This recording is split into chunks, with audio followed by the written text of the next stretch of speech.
We are here with Brian Wallner of Special Forces Consulting. Hello, Brian. Thanks for coming to the studio with us. It's nice to be here with you guys. How are you guys doing today? I'm doing well. Thank you very much. Hey, so Special Forces Consulting, that's a interesting name. Tell us about what you do, who you are. Well, I teach people about private security, physical security. Okay. I consult people and try to get them to implement realistic security. Keep going. You're good. I'm trying to get my clients to implement realistic security solutions through continual training and implementation. Okay, so the word that jumps out to me is the word physical. Well, I don't focus, even though I do teach about internet threats, I strongly focus on threats from either people or humans. I really work on the physical threat side of the house, such as criminals and terrorists and stuff like that. Okay, so heavy stuff. Yeah, so here, I want to point this out first. So we're talking primarily about safety and security, physical threats. Give us your background because, on air, we can talk about everything under the sun, but I think the thing that's going to speak to our listeners the most and to us is what is your level of expertise in this field? Why should people come to you rather than just go to a YouTube video? Well, so my experience is I was in the military for roughly 8 years, and then I also did private contracting for the government. And in that time frame, I went to 3 different conflict zones, the Philippines, Afghanistan, and Iraq. And I learned a very basic skill there, and it was installed to me by my mentors. And the idea is this: you can be taught something all day long, but until you go out there and actually implement it yourself and train a little bit and get taught how to properly do it, you're never going to it'll never sink in. It's kind of like, you go out and buy a gun, but you never practice with it. Right. That doesn't make you an armed person. It's the same concept of buying a piano and putting it in your living room. You're not a musician when you buy a piano. Being armed and being security aware is something that requires continual training and education. It's just one of the facts of life. I like that. It's continual training and education. I think a lot of people think, one and done, I can do this and move on. So tell us how you implement that. Like, do you have classes? Do you have memberships? How does your program work? And just tell us about that. So basically what I start out with is I generally give anybody who's interested in becoming my client 1 hour of my time where I will sit down with them and try to figure out if they're really interested in going to the next level. And I also want to figure out if they're a good match for me, because some people are, and if they're not, I will guide them to something else that might be interesting. But let's say they are interested. From that point, we will set up what I call my membership plans, where I will get together with them, depending on which one of my membership plans they go with, on a monthly basis to discuss, and this could be client preferred training, but basically continual training on security, mostly physical security, but like I said before, some online awareness about threats and eliminating your online presence, because that's one of the better ways to keep yourself from being targeted. Yeah, that's where everybody gets your information. Yeah. Right. Hey, I'm on vacation, posting in. Right. I'm in Costa Rica this week, which is part of your physical security. So it sounds like what you really specialize in is one-on-one or family or business consulting on their physical security, which has to do with anywhere from firearms, I guess, to having their home secure, their business secure. I mean, what do you really get into? What details do you get into? Well, for instance, let's say we talk about your business or your physical home. I will start discussing layering, and what that is that's something that gives you a little bit of space and time. So, you can't really realize how quickly someone can get into your house if you never sit down and, for lack of a better term, do a red cell attack on yourself. And you can do this yourself at home. So what's a red cell attack? It's where you pretend like you are the criminal or you are the opposition, and you start going through the steps of how would I get into this? How would I get to this person or get into this business? Mm-hmm. And when you do this, then you can start realizing where your weaknesses are, and you can start building the layering defense, because that's what you really want. You want to have layers so that if one of them fails, that there's another one following that up. Yeah. It's one of the reasons I recommend dogs. I mean, dogs can be the best security feature you can have in your home. And it doesn't have to be a big dog. It could be just someone who is an alarm and keeps you aware and keeps the predators out. Passive security system. Well, dogs, I wouldn't consider a dog passive just because they're active, but they will assist with your passive Right, you don't have systems. to, exactly. You don't have to do anything. You just let them do their thing, and they're very passive, as in my interaction with my dog. So, like for example, in my house, I've got dogs in my house, and I find that during the middle of the night, they're roaming the house. Yes. They get up, they walk the house, they stick their head out the dog door, they look around, they go back to bed. They're doing their job. They are, and I mean, they're one of the biggest things I could recommend for anybody who's serious about protecting themselves at home. You can't take them everywhere. What about for people who can't stand having a dog in their house? Well, and there are many. And that's where you have to come up with other layers, alarm systems, and like I said, layering, making sure you have good locks on your doors, making sure that you have, in the military, they used to teach us the PACE plan, which has having a primary, an alternate, a contingency, an emergency way of doing things. And so that's all you have to do. You have to sit down and realize that if someone comes into your house, where are you going to fall back to? Is your bedroom going to be your safe room? There's just a layering effect, and it can be quite complicated. But the overall idea is to put as many obstacles between you and an intruder as possible to gain you time to wake up and time to make decisions on how to properly deal with the situation. Time is your benefit. It does not benefit the other side. So in an emergency situation, if you can somehow gain yourself time, you're more than likely going to win in that situation. So this is what you would do when you're going out to someone's house. Say if you came out to my house, you would walk through my house, say, okay, here's your weak points, here's your strong points. This is what I would do. This is what I recommend. Yes, and then come up with some kind of, like you say, the pace, the different options, the different ways to protect themselves, their family within the home. Yes, and I start a little bit broader. I start with neighborhood. Okay. I start big to small. So I actually start with the neighborhood. I take an assessment of the neighborhood. Do you live in a bad neighborhood? Or do you know all your neighbors? I mean, if you know all your neighbors, then that's a really good situation for you. You're already secure. But if you're a stranger in a neighborhood and you're living in a bad neighborhood, or you live in a good neighborhood, but very, very, very close to you, there's a, not so good neighborhood. Right. Try to avoid the political correct stuff, but no, you're good. Yeah. So, I mean, there's red flags, and if you're watching the crime stats, you can understand what those red flags are. So you want to live in as safe an environment as you can afford to be in, and be reasonably, on budget, right? Yeah. And so I mean, that's huge. I mean, I moved into a Bountiful, and I was like, yeah, this is going to be great. And I quickly found out that there's a lot of issues in Bountiful with theft out of your car. People are breaking into your cars all the time in Bountiful, and it's punk kids looking for a fix, trying to go get their money for drugs. And so you have to be more vigilant about making sure your cars are always locked, they're in view of the windows, and take care of those things. I mean, so this layering thing is that's one of the layers, is making sure your car is locked, right? Yeah, and it's also so that it gets dark real early here. So let's say you're walking to your car early in the evening. It could be 6, 7 o'clock these days, and it could already be dark. I mean, so you want to park where there's light. There's a lot of concerns that you have in almost all neighborhoods, and it's one of the things I recommend. You move to a new neighborhood, you should probably drive through that neighborhood, not just during the day with your real estate agent or if you're looking to rent, but you should go there in the evenings. You want to get time. It's kind of like going to a watering hole out in the desert. Mm-hmm. Different things happen at different time of the day. Awesome. That's the best way to put it. So before we wrap it up, what would you say is the biggest benefit of hiring a security consultant?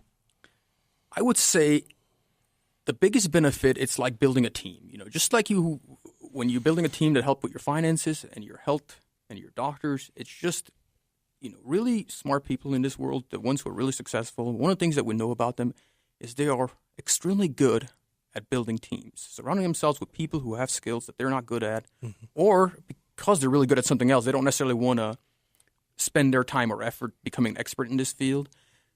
So I would say the biggest thing is finding an expert that will help you with and through identifying security problems and buying products. Absolutely. I think that's one of the biggest points that we push here at Prepper Talk Radio is that we want to be part of your team. And we hope that you're listening so that you can gain more knowledge and then putting that into practice. And so that's what we have on these excellent guests like Brian today. We appreciate you coming out and helping us to become more aware, because once you're aware, then you can be more prepared. Absolutely. Now, how do people get a hold of you? How do they get in contact with you, Brian? They can call me directly at 828-5379. They can email me at specialforcesconsulting@gmail.com. All right, perfect. And I'm going to have a website up soon. All right, perfect. Awesome. Now, that was 801-828-5379 or specialforcesconsulting@gmail.com. So if you have any questions, I'm sure he would be more than happy to answer those. Shoot him an email, give him a call. Do you text? I do. All right, cool. But I really do prefer face-to-face meetings. I feel like you can do the most in those kind of meetings. Absolutely. Absolutely. Well, thank you so much for being on with us. We sure appreciate it. Yeah, Thank you for welcome. listening to Prepper Talk Radio. And welcome to Prepper Talk Radio. Thanks for joining us this week. You are listening to Shane and Scott. Shane, I am known as the Prepared Guy, preparedguy.com, and Scott is... they call me Mr. Preppercon for some reason. And you coined that phrase, by the way. I did. Did I? Well, I'm proud of that. And George and you both started calling me that. Mr. Prepper Guy. And apparently that's stuck since then. But you can find all my information at preppercon.com. That's what I was going to say. Scott is called Mr. Preppercon for a reason. He is the founder and CEO of PrepperCon, preppercon.com, the preparedness and survival expo of the greatest one in the country. Well, thank you. And of course, I'm a little bit partial as well, just like you. But anyway, thanks for joining us again this week here on Prepper Talk Radio. And this week we're going to get into how to start prepping. Really, where do we start? I don't know where to start. Yeah, I mean, there's a lot to do here as being a prepper. We did a little debunking last week on what prepping really is, and that it's not something to be afraid of, and it's not something to be like, oh, he's a prepper. Those people are crazy people. It's, wow, those people are smart people. And it's definitely a departure from maybe what we're used to every day. Yeah. Of being tied to our electronics, although that has an important part of being a prepper. A lot of great there's prepper some apps great out there. things that help. I mean, it also improves our communication. It improves our organization, and systems and technologies are very great. But they're also limiting if we allow them to be. Yeah, exactly. We have a lot of technology we should and can take advantage of as preppers. It really makes everything a lot better and a lot easier. I like to turn toward the past and live more simply. There's nothing I appreciate more than a good quality knife, right? Or a nice quality axe, which, I didn't know much about until, last several years, involved in being more of an intense prepper. But looking back toward, quality instead of quantity, and moving away from these fragile environments we're in now of electronics and being tied to our digital life, right? Yeah, I think many of us think that those things are going to be our saving grace, things, when in reality it's our mind and our abilities, our skills that are going to be the thing that saves us. That's a great point. It goes back to skills. So you can have the greatest axe in the world, but if you're trying to chop it backwards with the blunt end, you're not going to go very far. There you go. And I definitely want to give technology credit for what it's done for us, in the last century. It has made life much more convenient and easier and allow us to focus on important things. But it also distracts us. They call it the information age, but I think really if you pay attention, it's really the disinformation age. There's a lot of resources online that claim to be the knowledge point and in reality are confusing at best or intentionally misinforming you. And so you've got to be really smart on what you're paying attention to and what you're doing. And I think that's really where our focus is going to be today is in prepping. A lot of people think the most important thing is I've got food, right? And they go and they get their year supply of food, or they get a 72-hour kit full of food, and they're like, oh, man, I'm good. I don't need to worry about anything. And they put it in their basement and they forget about it. Yeah, and they put it in their basement, they forget about it. They've never eaten it. They've never used it. And now all of a sudden they've got 1,000 pounds of dead weight that they don't know what to do with. That really won't save them in a disaster. And so what we're trying to talk to you about today is what is known as the survival rules of 3. And we start with these as the basics, as the most basic way to get started, to begin to get prepared, because it's obviously a lot more complicated than just the basic survival rules of 3. But, prepping did start as survivalism, as being a survivalist, as surviving in the wilderness is kind of what Homesteading is one of the best examples. I mean, there's the wilderness survival aspect, and then there's the homesteading style, which is the self-reliant group, right? But that's where prepping really is those groups is where it all spurred off of, I guess you'd say. And unfortunately, it did have to spur off. We haven't carried along our ancestors' traditions of gardening, of raising our own chickens, because it's just become much too convenient to go to the store and buy frozen chicken or freshly cut chicken. So we don't have to pluck our own chicken and learn how to dress them and prepare them and grow them. And we've really lost out on a lot. Yeah, we really have.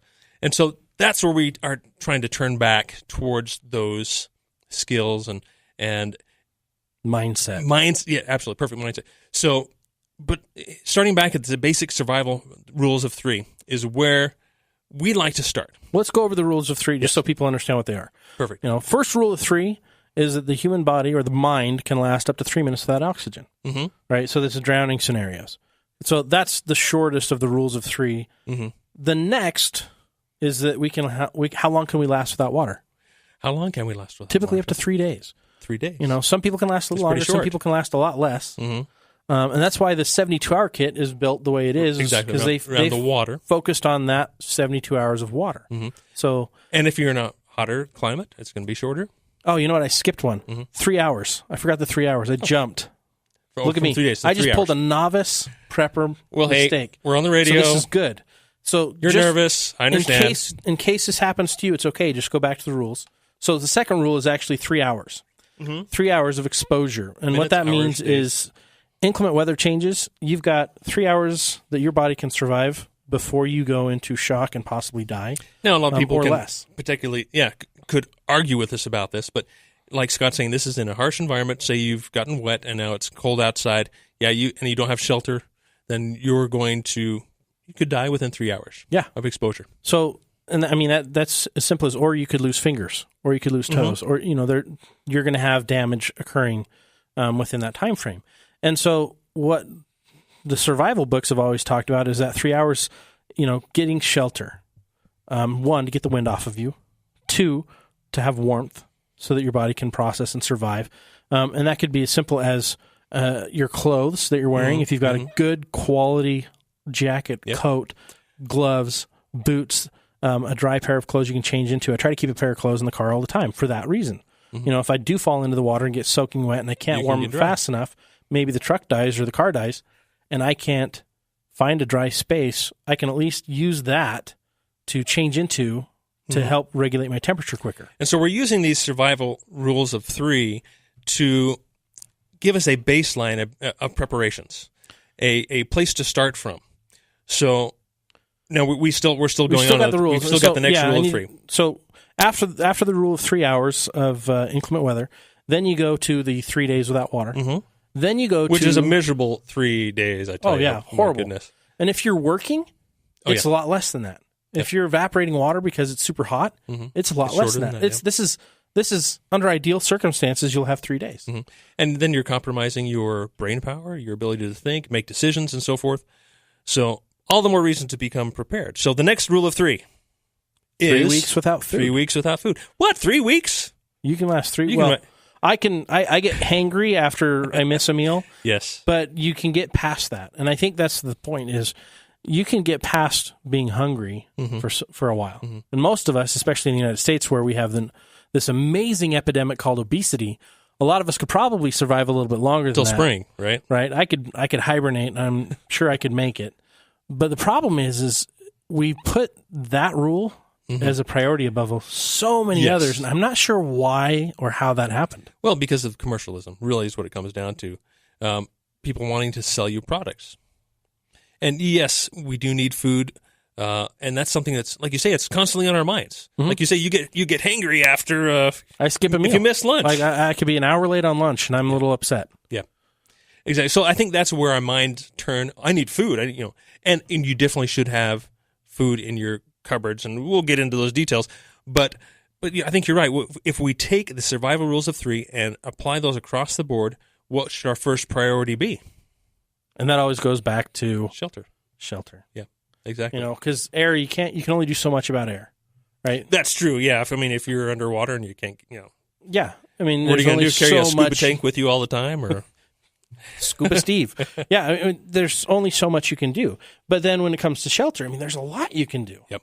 Shelter can be a good coat. And it is kind of built into us innately because we have our homes, we have our cars, which are all excellent forms But of what shelter. happens when you're displaced and you don't have those? Exactly. So for me, a good quality jacket, like Scott's saying, a nice quality jacket that can be your shelter, or it can be, of course, a tent. It can be a trailer.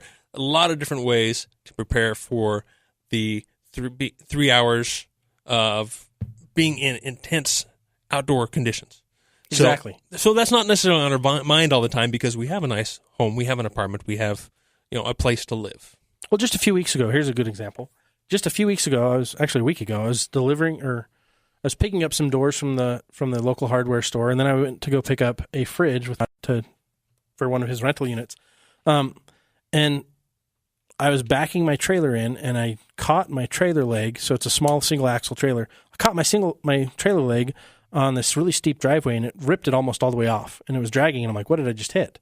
Because the guy that was supposed to back me wasn't there, and so I was ticked. Mm-hmm. So it was pouring rain. It was dark, and I'm laying down in the wet rain, trying to get this thing fixed. And I spent maybe 15 minutes in this cold, wet rain. It was freezing cold. Yeah. And I could not get warmed up fast enough. I got back into the truck eventually. Thankfully, the truck was on. Mm-hmm. I had a dry change of clothes that I could have changed into it. I'm like, you know what? I'm a half hour away from home. I'm just going home. But the thing is had I not had those, with a heater, I'd have been screwed. Yeah. Death comes very quickly once it's cold and wet like that, and you don't have a way to warm yourself or have a way to keep yourself dry. Absolutely. So, keeping dry is one of the definitely winter survival rules. Stay dry, stay dry, stay dry, especially now. Even in the summer. I mean, if you're going into a very arid area, you can lose water quickly, or you can get your clothes saturated by sweat, and then all of a sudden the sun goes down, you're screwed. Very cold, and it takes away your body heat. So we are coming up to our next break here. Thank you for listening to Prepper Talk Radio, and we will continue to talk about the survival rules of 3 when we come back. And welcome back to the show. Thanks for listening in. Thanks for joining us. And we will continue our conversation on talking about the survival rules of 3, how to get started in prepping, where to start, and where to kind of draw your line, draw your basis of where to get started at. Yeah. And we talked about the starting of the survival rules of 3. 3 minutes without air, you'll die. 3 hours without shelter, you can die. 3 days without water, and then 3 weeks without food. And we've been on the shelter part, so let's finish that out. Mm-hmm. Talking about shelter, the simplest thing is the clothes, right? Something to help hold or trap that heat when needed. You can always have with you. One of the things I love, very simply, is the Mylar blanket. Mm-hmm. Wrap that inside your coat. Boom! That just created a new layer of warmth. Another thing that I love is a tarp. Mm-hmm. Very simply, you can wrap it around, and those will hold heat pretty well too. These are simple things that only cost a few dollars, and it'll help your family be better prepared. Yeah, there's no excuse for you not to have a Mylar blanket, ladies, in your purse, or guys in your business bag, or even in a pocket in your suit. And you won't notice it, but it will make a tremendous difference in a survival situation. Yeah, have one in your little kit in your desk. Mm-hmm. Have one in underneath the seat in your car. And those of us who have prepared, bug out bags or bug home bags, 72-hour kits, we can put a high quality, Gore-Tex jacket in there that can allow you to move around and do things rather than just keep a blanket wrapped around you. So there's obviously lots of different levels which you can prepare. Sure, carry a tent around with you in your car if you want. Well, another thing is fire. People don't realize fire is a shelter. That's true. Right? Because it provides warmth. It pushes away the cold. It's not a perfect shelter, but it's a form of, or a component of shelter. And you combine that with another element, like, say, making a fire up against a tree or up against a building, then you've got a pretty decent shelter that will help you to survive extreme condition. And why do we say tree or shelter, or like a building next to it, right? Why would you say that? Provides a windbreak, provides radiant heat off of that structure to, instead of it being completely lost out into space, it's some kind of a thermal mass that's going to retain some of that heat. And that's important because we're going to talk about thermal mass a lot as we go on. if you heat something that's got a large size, it'll hold that heat or rebound that heat back to you. It's very beneficial. And what I love is taking that fire, putting it near a tree. If I'm in the woods, putting it near a tree, but not so that it's lighting the tree, right? You got to clear your space and protect it. But then putting up my tarp, right? Putting some of it on the ground, and then putting the rest of it up as an opposing break, and then taking my Mylar blanket and tying that to the inside of the tarp. So now I have another area of radiant heat bouncing back at me from behind. You can also use that to keep the heat in as well. Yes. So, and I know one thing you really love to do, Scott, is to build shelters. I love it. So I geek out on it. It's not just an important skill; it's a lot of fun to be out there with a good quality knife out in the wilderness, and to be able to cut some branches and to learn how to build a shelter. And it's not as easy as it sounds. It's like, let's just build a shelter. Right. No, there's some skill and some practice that needs to take place, and a lot of different styles of shelters you can build, and depending on where you're at, what elements you have, what building materials you have. Yeah, the circumstances, especially in the winter, circumstances change pretty quickly, and so building a shelter is very difficult in the winter. But finding a shelter isn't. A lot of times people think I've got to go build something, and but what you can find is actually better than what you can build in most cases. For example, if there's been a lot of snowfall, under a large pine tree can be a great shelter because there's going to be more big dry ground there. There's a void. Yep. And you've got insulative walls all around you that the snow has created. And then you've got some insulation above you because of the branches. And so you can build a makeshift shelter in those or relocate into one of those, and you've got a shelter. Or in an urban environment, you find a small room. For example, in our homes, it's a shelter. But what if all the power goes out? Yep. How do we stay warm? Furnace isn't working. So, how do you heat the house? Especially like on a day like yesterday when we were our low was 9 degrees. Gas goes out. I mean, the simple things are amazing. You can take just a simple pop-up tent and put it in a room and get everybody in that little tent, and that creates a warmer area, and it'll hold some of that heat in. It's much just easier to heat a single room or just a single tent within a single room than it is the whole house. Than it is the entire house. Yep. So thinking in terms of simple, keeping it simple is always going to benefit you in the long run. I love passive solutions because then I'm not exerting energy or losing water, losing nutrients to try to filter my water or to put together a shelter. I wanted something quick and easy. Taking a lot of effort to build a shelter when you're short on food anyway, and you're burning a lot of calories.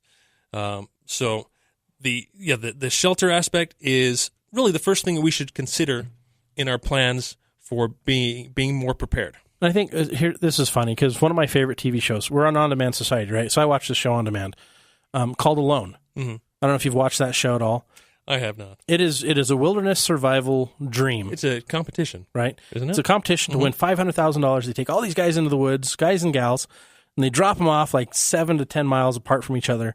And they're supposed to survive solo, and whoever stays out there the longest wins the $500,000 without dying. And you've got your own camera gear that they set you up and teach you how to use, and you've got to set it up and talk and do all your stuff. But the number one thing everyone does is they look for a good camp quickly. They look for, okay, I just need shelter for a couple of days. Yep. Here's what I'm going to look for first. And they put together quick and dirty shelters that take them 15, 20 minutes to set up. And then once that's set up, then they go looking for all their resources. They don't waste all their time until dark looking for resources and then go, oh, crap, I didn't build a tent. I didn't build a shelter. For the night, yeah. And so it's a really good reinforcement that get a shelter. Yeah, your initial thoughts may be, man, I'm thirsty. Or I'm hungry, I need to look for some food. That's not true when we watch these survival shows that show us, first thing to do, create some sort of shelter. Because you can survive without water, you can survive without food for a while. So those should be your secondary priorities. So when preparing in an urban situation, okay, what's our next priority? Okay, we've got a roof over our heads, we have a contingency plan, we've got maybe a camping tent, or we have, fortunate enough to have a camping trailer or something like that to where if we had to bug out, had to evacuate, then we have another form of shelter. So that's taken care of. So we've got the shelters figured out. We know that's priority. Now we got to figure out a water source. What's the next priority? Right? Exactly. Water is your next priority. I need to stay hydrated. I need to, because our bodies are made up primarily of water. I need to find a source to refill that as I go. So that is one of the most difficult things to take care of is your water. Absolutely. People don't put enough time and effort into this. The reality of storing enough water for a year, Just not possible. just drinking water alone, you need almost a gallon a day, right? Depending on the size of the person. That's 360 gallons just for survival mode. Now you got to think of, if I'm rehydrating food, I need more water.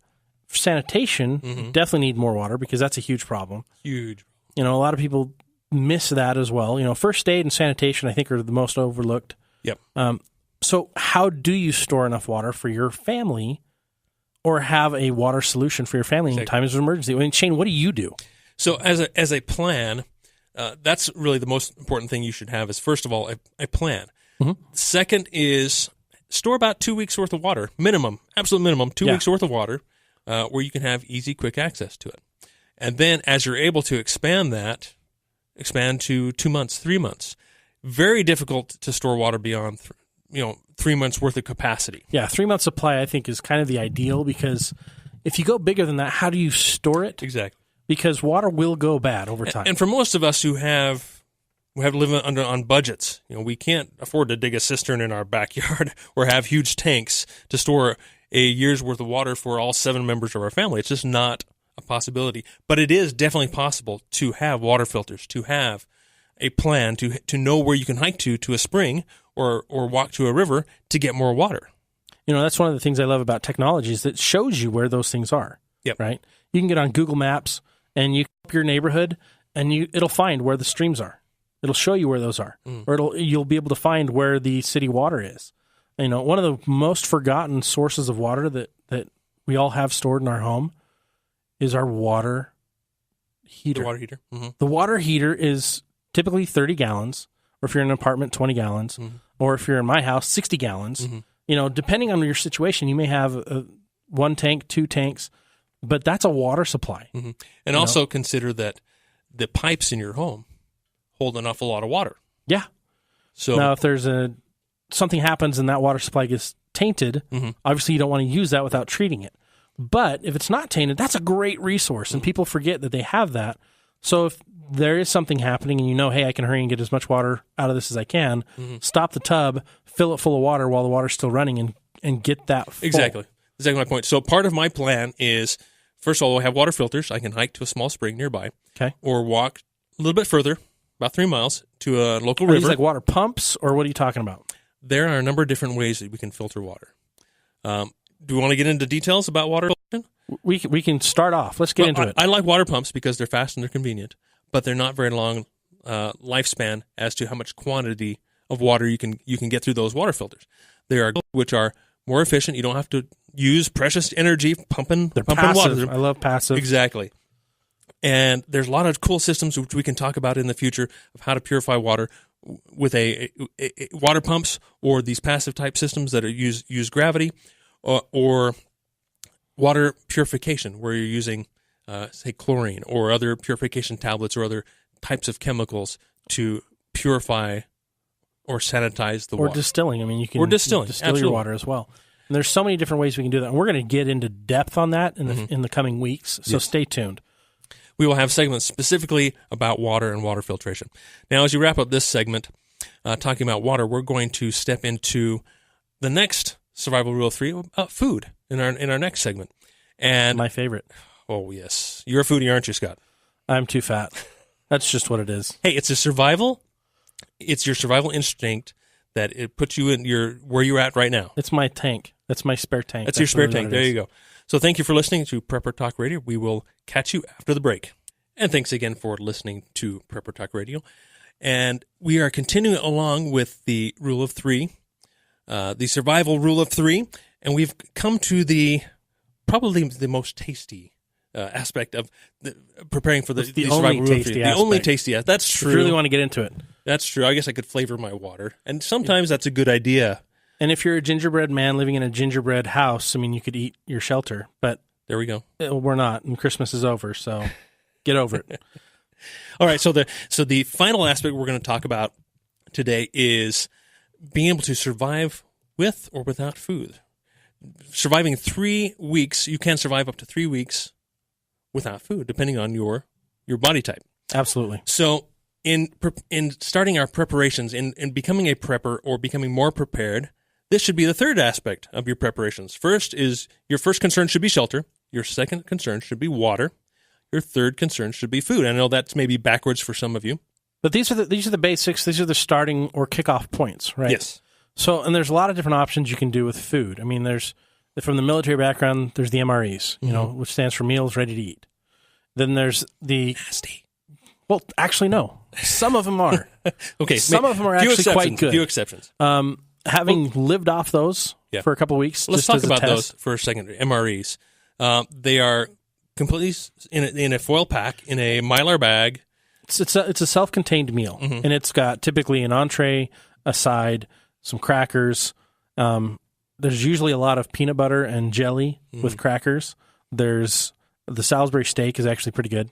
Has a fairly long shelf life. What, 3 to 5 years? 3 to 5 years. 5 years is more of the. It tastes like a chewy piece of bark, but still has some nutrient. There's still some nutrients in there, but it's not. Not the end all edibles, be all, right? By any means. There's also the food ration bars, right? Like SOS ration bars. We're talking 10 like years. Those are 5 to 10. 5 to 10. A lot of them are 5 year. There's some that are 10, but those have different various tastes. You know, if you're into sci-fi and there's the elvish bread that they have in Lord of the Rings, it's pretty bland, but it gives you all the nutrients you need. Blah blah blah blah. Right. That's what this. Think about it this way: it's bland. It's a food brick. You know, and it's not a candy bar. It's not a nutritious, tasty. But some meal do that taste Grandma kind of makes. like a sugar cookie. Some taste like sugar cookies. Some taste like oatmeal bars. Some taste like peanut butter cookie. Some just taste like sawdust. So picking the right ones. But then there's also like the Millennium bars, which they've taken the same concept and flavored them, and those are chock full of artificial flavors and colorants, and so shorter shelf life. They're 2.5 years, but tastier. Much tastier. So that's kind of the theme with the food storage thing: is the longer it lasts, the more bland it is. The tastier it is, the shorter life it has. Typically, there are a few exceptions.